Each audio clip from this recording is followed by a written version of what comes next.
नमस्ते दोस्तों। आज की कहानी सत्य घटना पर आधारित बेहद ही भावनात्मक और प्रेरणादायक कहानी है। कहानी को अंत तक जरूर देखिएगा। कहानी आपके दिलों में उतर जाएगी। चलिए कहानी शुरू करते हैं। शर्मा परिवार में काफी चहल पहल थी और होती भी क्यों ना। आज उनकी सबसे छोटी बेटी रीना की शादी थी।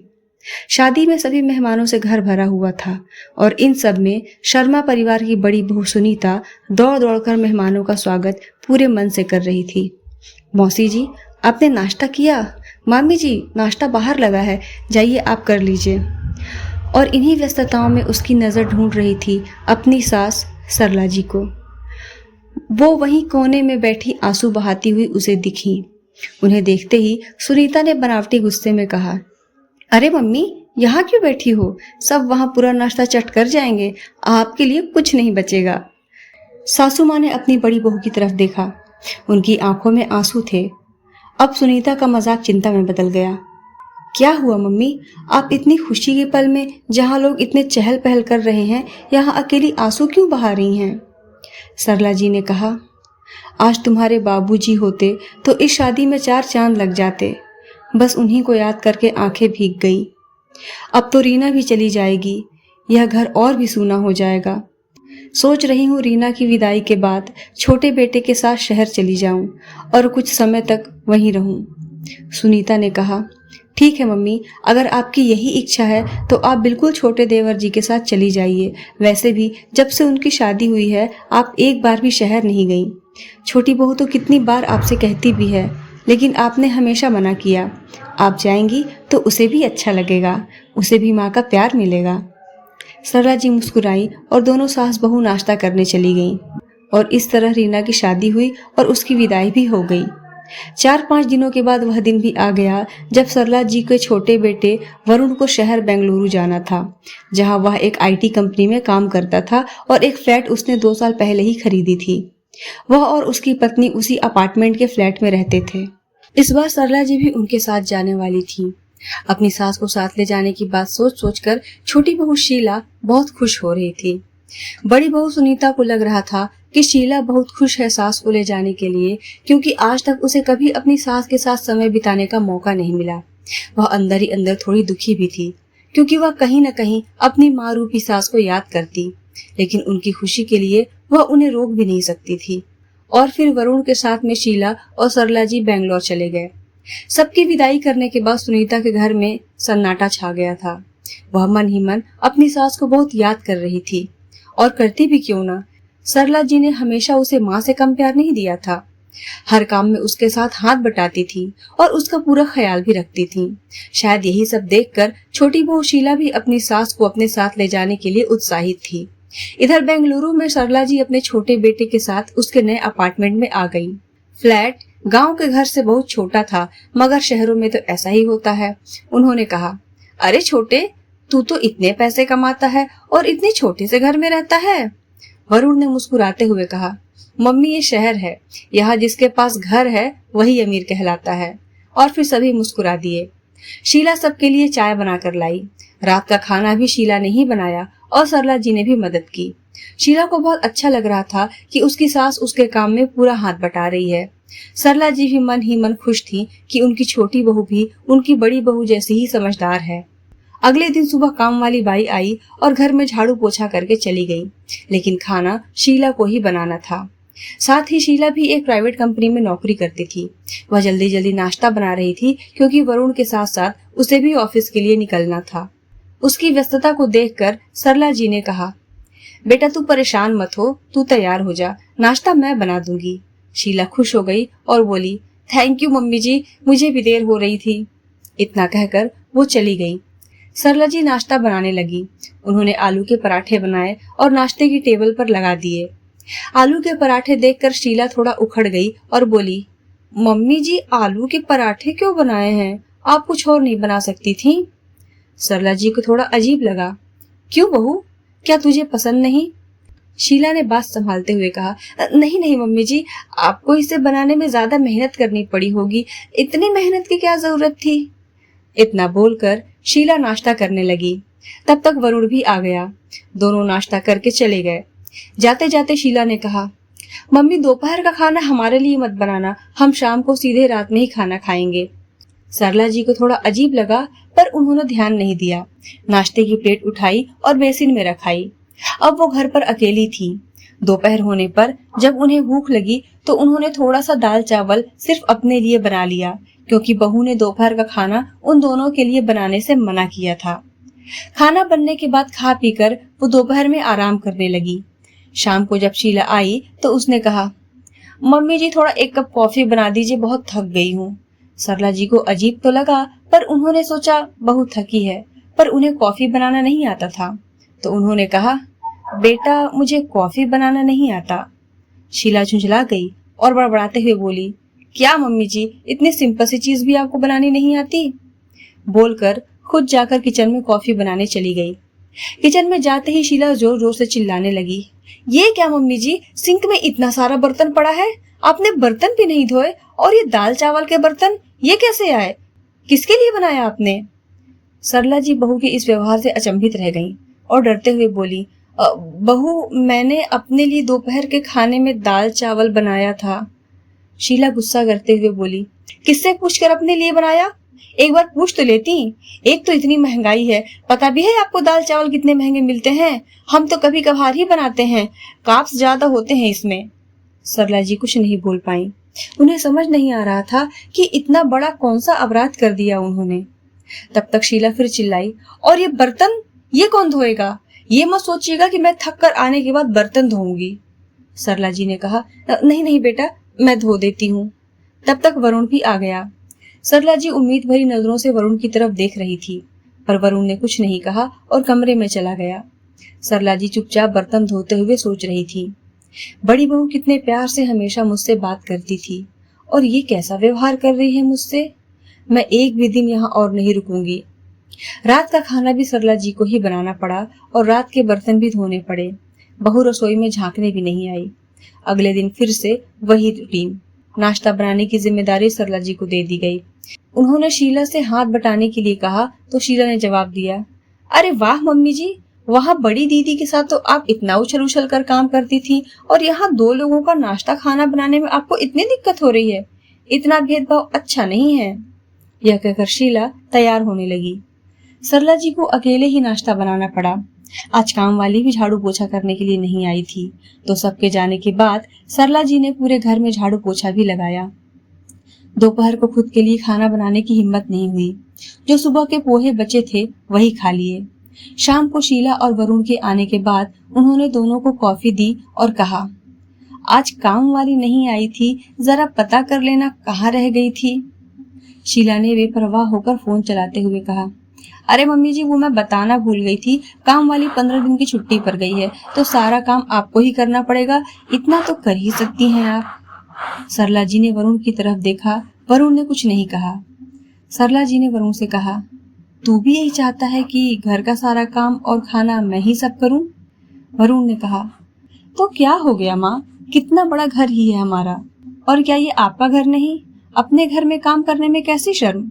इससे पहले कि सरला जी कुछ बोलती, शीला उठकर गुस्से से बोली, आपको अपनी बड़ी बहू की खातिरदारी करने में तो कोई दिक्कत नहीं होती, यहाँ 2 दिन कुछ करना पड़ गया तो आपके भाव बढ़ गए हैं। देख रहे हो अरुण, मैं कहती थी ना कि मम्मी जी तुम में और बड़े भैया में भेदभाव करती हैं, अब देख लो अपनी आंख से। सरला जी ने कहा, तुम ये क्या कह रही हो बहू, ऐसा कुछ भी नहीं है, मैंने कभी अपने दोनों बेटे बहुओं में भेदभाव नहीं किया। शीला बोली, वो तो दिख रहा है, और पैर पटकते हुए कमरे में चली गई। इसी तरह सुबह से लेकर शाम तक काम करते हुए सरला जी के 15 दिन बेंगलुरु के उस फ्लैट में बीते। सरला जी को ऐसा लग रहा था जैसे किसी ने उन्हें जेल में बंद कर दिया हो। न उन्हें बाहर जाने की इजाजत थी, न कहीं टहलने घूमने की, और न ही अपनी मर्जी से कुछ बनाने की। बस शीला जितना कहती उतना ही बना सकती थी। यहाँ तक कि अब तो शीला रसोई में ताला लगाकर जाती थी और दोपहर को सरला जी को कई बार भूखा रहना पड़ता था। जब 15 दिन पूरे हो गए लेकिन काम वाली बाई तब भी नहीं आई, तब सरला जी ने फिर से शीला से इस बारे में बात की, तो शीला ने उनकी बात को टालते हुए कहा, मम्मी जी, आपको काम वाली बाई की इतनी चिंता क्यों हो रही है? उसे जब आना होगा वो आ जाएगी, आप अपना काम कीजिए ना। सरला जी कुछ नहीं बोल पाई, लेकिन अब उनका शरीर भी पहले से थोड़ा कमजोर हो चुका था, क्योंकि खाने के लिए दोपहर का खाना लगभग बंद ही हो गया था और सुबह रात में जो मिलता भी था वो भी बहुत हल्का होता था। सुबह अक्सर उन्हें अंकुरित सलाद, ओट्स, दलिया, पोहा इसी तरह की चीजें खाने को मिलती थी और रात में मुश्किल से 2 रोटी और सब्जी। अब उनका मन भी यहाँ बिल्कुल नहीं लग रहा था। उन्हें बार बार अपने घर की और अपनी बड़ी बहू की याद आ रही थी। किसी तरह उन्होंने वहां 10 दिन और बिताए, लेकिन अब उनके बर्दाश्त से बाहर हो रहा था। शीला बात बात पर उन्हें ताने देती, उन्हें बुरा भला कहने लगी थी और काम तो ऐसे ऑर्डर देती जैसे कि सास नहीं बल्कि घर की नौकरानी हो।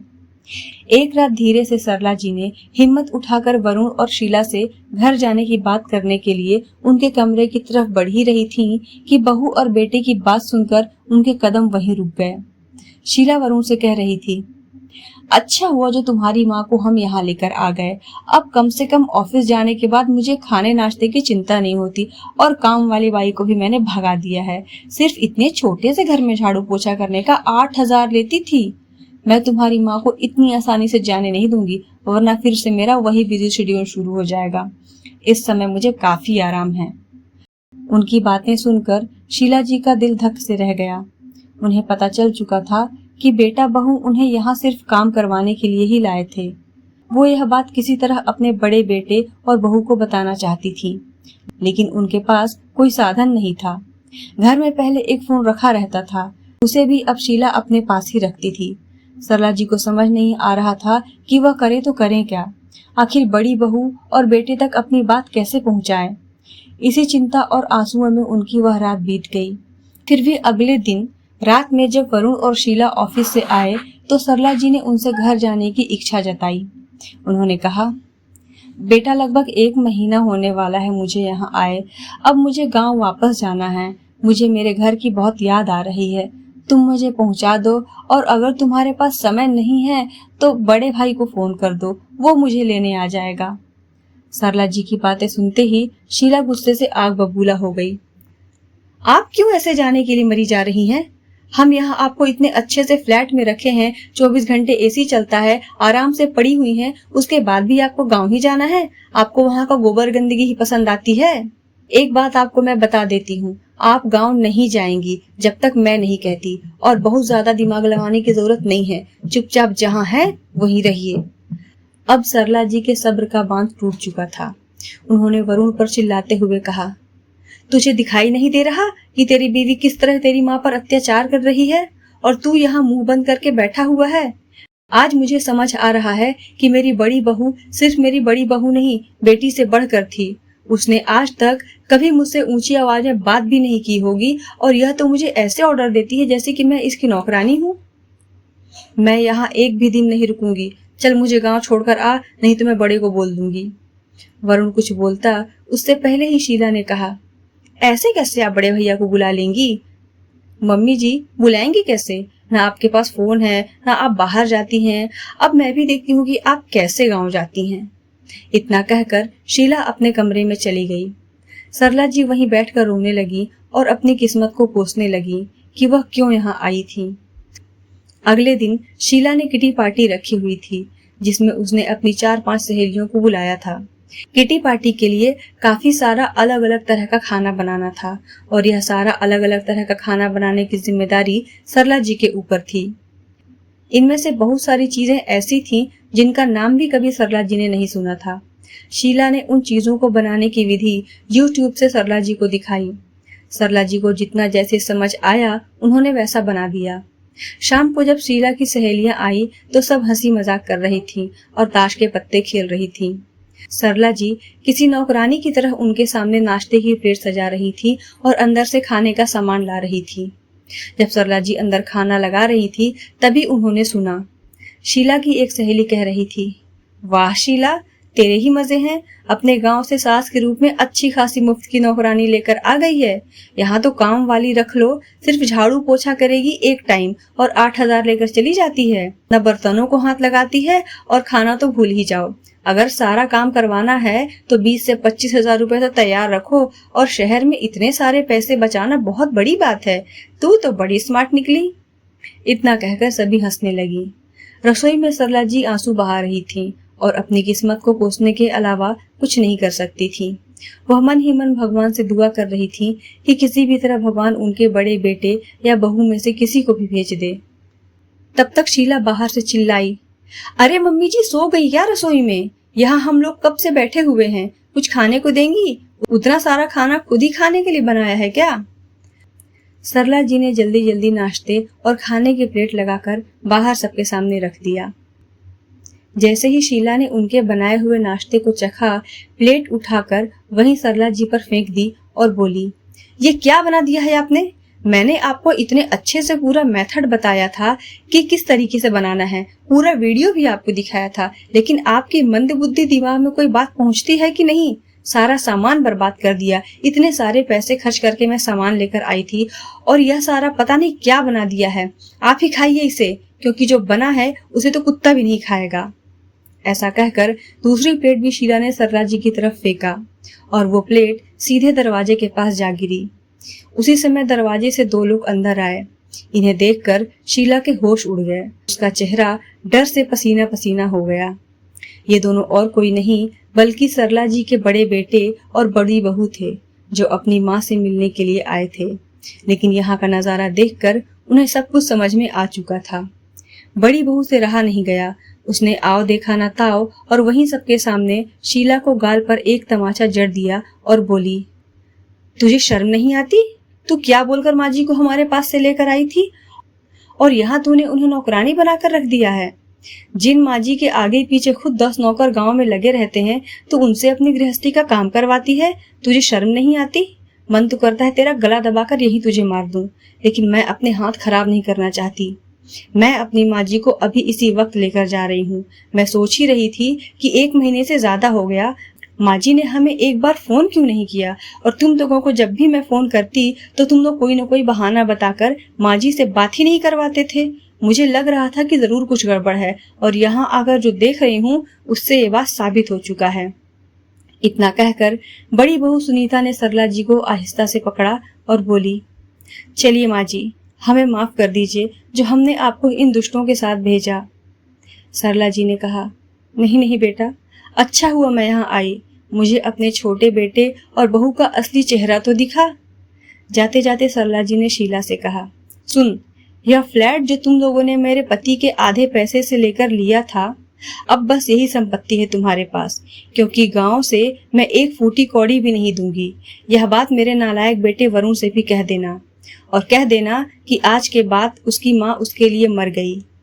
इतना कहकर सरला जी सुनीता और बड़े बेटे के साथ चली गईं। शीला वहीं खड़ी खड़ी अपने कर्मों पर पछताती उन्हें देखती रह गई। दोस्तों, इस कहानी के बारे में आप क्या विचार रखते हैं, हमें कमेंट करके जरूर बताइएगा।